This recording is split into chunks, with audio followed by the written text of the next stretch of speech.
ह्या पोरांनी आत्महत्या केली ते कशासाठी थांबले तिथं, काय त्यांनी कशासाठी आंदोलन केलं, तर त्या धर्मेंद्र प्रधानला बाजूला हटवायचं आणि ते हटवल्याशिवाय मी इथून जाणार नाही. पाऊस आला काही झालं काय बी उद्या मी पावसात उभा राहणार, पण त्या हटल्याशिवाय मी जाणार नाही. माझी सुद्धा त्यांना सहकार्य आहे, मी सहकार्य करणार त्यांना.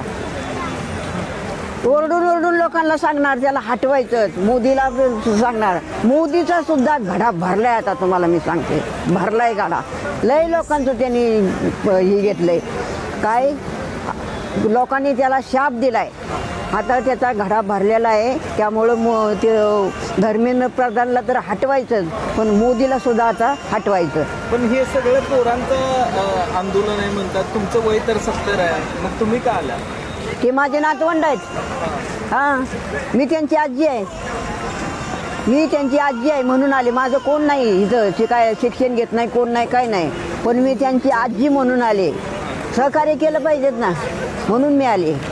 त्यांना मी सहकार्य करणार आणि शेवटपर्यंत करणार. जोपर्यंत तो धर्मेंद्र प्रधान हटत नाही तोपर्यंत मी इथून जाणार नाही.